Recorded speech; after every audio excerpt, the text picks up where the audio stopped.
My parents gave my sister a fabulous trip to Europe. You are the pride of our family. I opened my gift, torn cleaning supplies and a housekeeper name tag. My father laughed. That's enough for you. My sister giggled. I packed my bags and left. A few days later, my parents called in panic.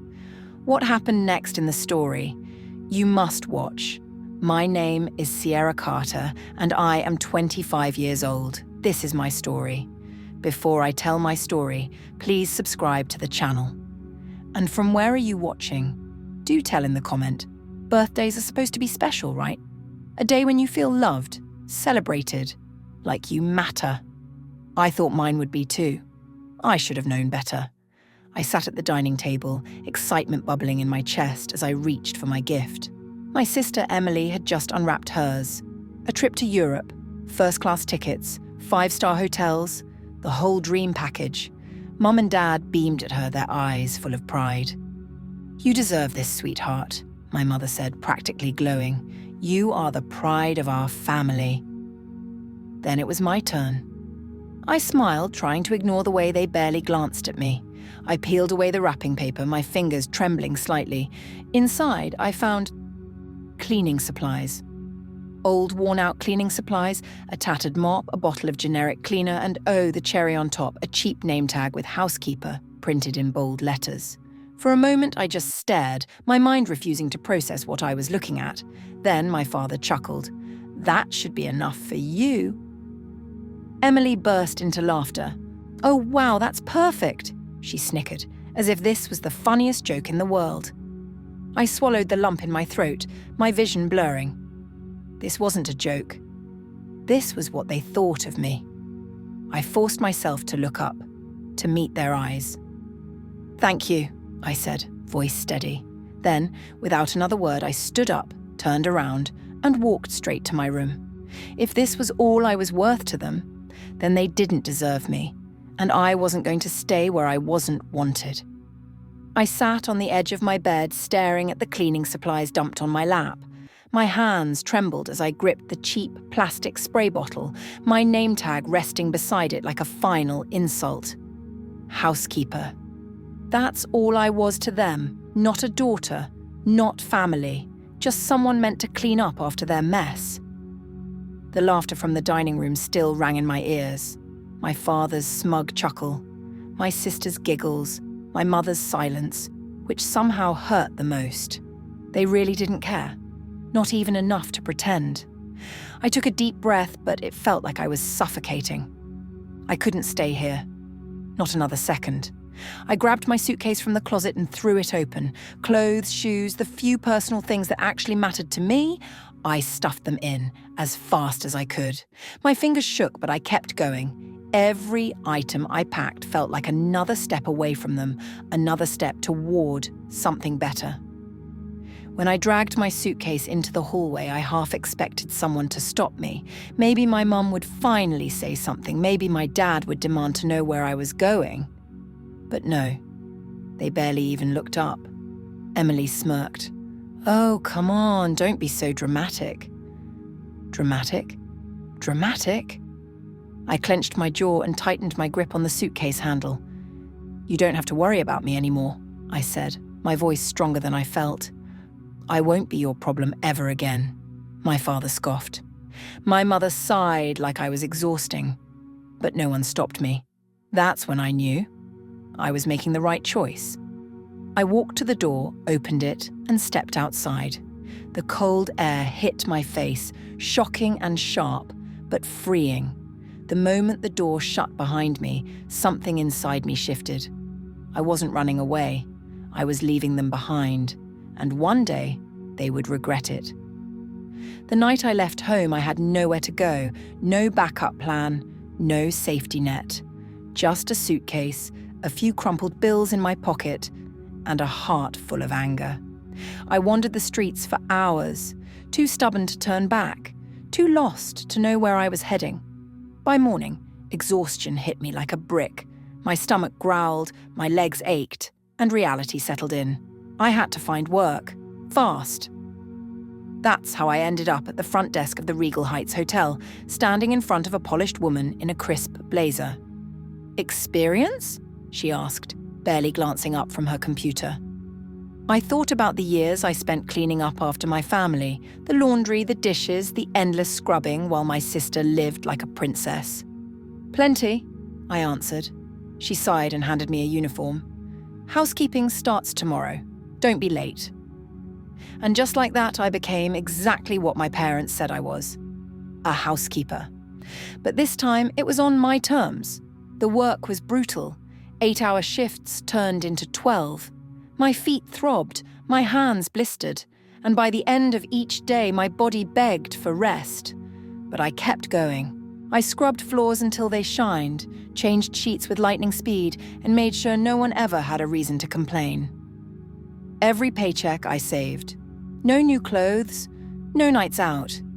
Just survival and a dream I hadn't fully shaped yet. But I wasn't just cleaning rooms, I was paying attention. I listened to the wealthy guests talk over their morning coffee about stocks and investments. I eavesdropped when businessmen discussed deals over expensive dinners. I took mental notes when managers talked about hotel revenue and customer service. At night, when my shift ended, I sat in the tiny employee dorm and taught myself what they knew. I read books on finance, watched online videos about business, and learned how money actually worked. I wasn't going to be a housekeeper forever. I was going to build something bigger, something they'd never see coming. Most guests never noticed me. I was just the girl who changed their sheets, fluffed their pillows, and made sure their floors sparkled. They'd walk past me in their expensive suits and designer dresses, treating me like background noise. I didn't mind. Being invisible gave me the perfect opportunity to observe. But one guest, he noticed. Mr. Lancaster. A sharp-dressed man in his 60s who always greeted me with a polite nod. He stayed at the Regal Heights Hotel every month, always in the same penthouse suite. Unlike most guests, he never left a mess. One morning, as I was adjusting the fresh towels, his voice startled me. "You work harder than most people I've met," he said from the doorway. I spun around, feeling caught off guard. "Oh, I just try to do my job well, sir." He stepped inside, looking around the room. "I've been watching you." He chuckled when he saw my eyes widen. Not in a creepy way, just observing. "You're efficient, you're focused, and you're always listening." I swallowed. Had he noticed? "I overheard you asking the concierge about hotel management last week," he continued. "And I saw you reading that finance book on your break. You're not just here to clean, are you?" I hesitated, then shook my head. "No, sir, I want more." He smiled. "Good, because I need someone like you." That conversation changed my life. Mr. Lancaster owned a string of luxury resorts and was opening a new one on the coast. He needed someone to manage operations, someone hardworking, detail-oriented, and hungry to learn. "I can't give you the top spot right away," he admitted, "but I can offer you a starting position with real potential, if you're willing to prove yourself." Willing? I was starving for a chance like this. I accepted on the spot. The transition was brutal. I was thrown into a world where every mistake cost thousands of dollars, where competition was ruthless, and where expectations were sky high. But I refused to fail. I worked longer hours than anyone. I studied the business inside and out. I watched how Mr. Lancaster negotiated deals, how he handled crisis situations, how he treated his staff. Within 2 years, I wasn't just managing the resort, I was running it. And soon I had an idea. I pitched my own business plan to Mr. Lancaster, a new hospitality brand, built on luxury but with a heart. One that prioritized experience over excess. He listened, he invested. And before I knew it, I wasn't just an employee. I was a business owner, the housekeeper my parents laughed at. She now owned resorts that people like them could only dream of staying in. It had been days since I walked out of their house and I had expected silence. No calls, no messages, no one running after me begging me to stay. After all, they had made it clear I was just the housekeeper in their perfect little family. So when my phone rang late one evening, I almost didn't check it. I was exhausted from another long shift, my body sore, my mind drained, but something about the caller ID made my breath hitch. Mom. For a second, I just stared at the screen, then it stopped ringing. A minute later, it started again. Dad. I let it go to voicemail. The calls didn't stop, one after another, like a broken alarm, as if my absence had suddenly become the most urgent thing in their world. Finally, a message popped up. Mum, where are you? Come back. Come back? Come back? I almost laughed. When I left, they didn't say a word, didn't stop me, didn't care. And now they were acting like I had vanished into thin air, like I had been important to them all along. The phone rang again. My fingers hovered over the answer button, a bitter part of me curious to hear what excuse they had. But then I thought about that night. Their laughter, my father's mocking tone, my sister's smirk as she clutched her fancy vacation package. I hit decline. I had spent years being their afterthought, their backup plan, their built-in maid. Now, they didn't get to summon me like I was still at their beck and call.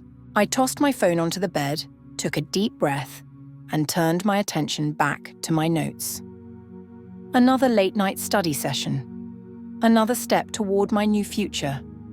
One they had no place in. Days passed and the calls didn't stop. At first, I thought it was guilt. Maybe they had finally realized what they had done. Maybe they had actually started to miss me. I was wrong. The truth came from my cousin, Jenna.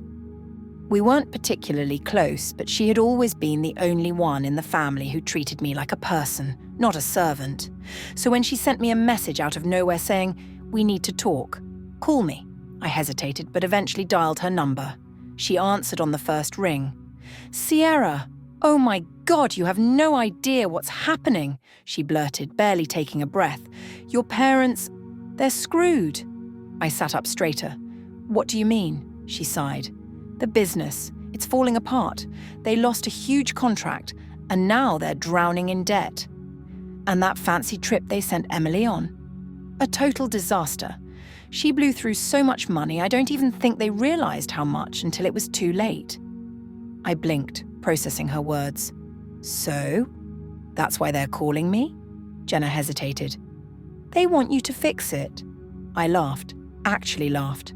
A dry, bitter sound. "Fix it? You mean the same way I fixed things at home? Cooking, cleaning, picking up the slack while Emily got treated like royalty?" Jenna didn't argue, which meant she agreed. "They're desperate, Sierra," she continued. "They think you'll come back and handle everything. The house, the bills, maybe even help with the business. Your dad was actually talking about how you're responsible and good with money." I scoffed. "Funny how they only see that now." "Yeah, well," Jenna muttered, "I figured you should know the truth. They don't want you. They just want what you can do for them." I sat there for a moment, gripping my phone, my heart hammering in my chest. They didn't care when I walked away. They laughed at me, let me pack my bags without a fight.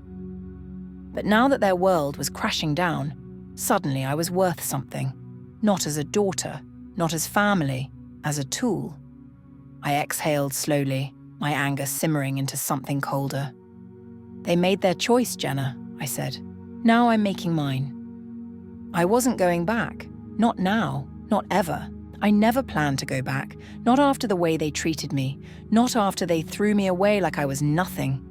But life has a funny way of bringing things full circle, and this time, I wasn't coming back as the girl they laughed at. I was coming back on my own terms. When I pulled up to my parents' house, their crumbling, barely holding together house, I almost didn't recognize it. The once perfect lawn was overgrown, the paint on the front door chipped, the luxury cars they used to brag about, gone, replaced by an old sedan that had seen better days. The moment I stepped out, my mother rushed onto the porch. "Sierra," she gasped, like she had just seen a ghost. Seconds later, my father appeared. He looked older, more worn down. Desperation clung to him like a bad suit. "You came," he said, forcing a smile. "We knew you would." I said nothing, letting them talk. They started their little act, voices drenched in fake sweetness. How much they missed me, how family sticks together, how they always knew I was special. And then, the truth slipped through. "We just need a little help," my mother said carefully. "A small loan maybe, just until we get back on our feet." I folded my arms. "Oh? And what exactly do you need help with?" My father sighed dramatically. "The business. It's struggling. We lost a few big clients and, well, we thought maybe you'd be grateful enough to step in. Family helps family, after all." Grateful? I almost laughed. They expected me to be so desperate for their approval that I'd throw money at them? That I'd forget the years of being treated like a servant while Emily was their golden child? I tilted my head. "You need financial help?" I asked, feigning concern. My mother nodded eagerly. "Yes. We know you've done well for yourself. You must be comfortable by now." Comfortable? If only they knew. I pulled a card from my purse and slid it across the table. My father picked it up, squinting at the logo. The moment recognition hit him, his face paled. My mother leaned over his shoulder, reading aloud. "Carter Luxury Resorts." She trailed off, her voice shaking. I smiled. "That's my company." Silence. My father opened his mouth, then closed it. My mother clutched the card like it might disappear. "You own this?" my father stammered. "Yes," I said smoothly. "A chain of luxury resorts, and business is booming." They didn't speak. They just sat there, stunned, finally realizing the truth. The daughter they had discarded, the one they deemed only worthy of a mop and a name tag, was now more successful than they had ever been. And they were the ones in need. The silence stretched between us, thick and suffocating. My parents sat there, stunned, clutching the business card like it might rewrite the past. I let them soak in the truth. The daughter they had tossed aside, the one they had mocked and humiliated, was now the one holding all the power. And they needed me. It was poetic. My father cleared his throat, his voice weak. "Sierra, we..." I held up a hand. "You need money, I understand." I pretended to think, tapping a manicured nail against the table. "I might be able to help." Their eyes lit up, pure relief flashing across their faces. My mother even reached out, as if to grab my hand. I pulled back. "But," I continued, dragging out the moment, "it wouldn't be a gift. It would be a job." They frowned, confused. "A job?" my father echoed. "Yes," I said, leaning forward. "At my resort." The confusion deepened. My mother's lips parted slightly, like she couldn't quite process what I was saying. I smiled. "We always need good housekeepers." The colour drained from their faces. "You're joking," my mother whispered. I sat back, tilting my head. "No joke. I mean, you did say it was enough for me. Shouldn't it be enough for you?" My father flinched, remembering his own cruel words from years ago. My mother clutched at her pearls like that would somehow protect her from reality. "Sierra, we can't..." "Why not?" I asked, feigning innocence. "It's honest work. I did it." I shrugged. "But if it's beneath you, well, I suppose you'll have to find help somewhere else." My father's hands balled into fists, his pride warring with his desperation. My mother's eyes glistened with unshed tears. I turned to my sister Emily, who had been silent the entire time, arms crossed like a petulant child. She was waiting, expecting me to save her like I always had. I raised an eyebrow. "And you, Emily?" "What's your plan now?" she scoffed, flipping her hair. "I'll be fine." But she wasn't convincing. The panic in her eyes betrayed her. Without Mommy and Daddy funding her lifestyle, she was just another girl with nothing to offer. She wasn't the pride of the family anymore. She was nobody. I stood, smoothing out my dress. "Well, the offer stands. Housekeeping pays well enough. At least, that's what you always told me." Neither of them spoke. I grabbed my purse and headed for the door. Before I stepped out, I turned back one last time. "Oh, and don't bother calling again," I said with a smile. "I'm busy running a business." And with that, I walked away. As I stepped out of that house, the same house where I had spent years being overlooked, belittled, and cast aside, I felt something I had never felt before. freedom. For so long I had carried the weight of their words, their judgment, their indifference. I had spent years trying to prove I was worthy of their love, of their acceptance. But standing there, watching their stunned, speechless faces, I finally understood. I never needed their approval. I never needed them. The girl they had laughed at, the one they had treated like nothing more than a maid, had built something greater than they could ever imagine. I had taken the very role they forced on me and turned it into my empire. And now they were the ones left with nothing. As I walked down their worn-out driveway, I didn't feel anger anymore. I didn't feel the sting of betrayal or the bitterness of their past cruelty. I felt at peace. They had made their choices, they had played favorites.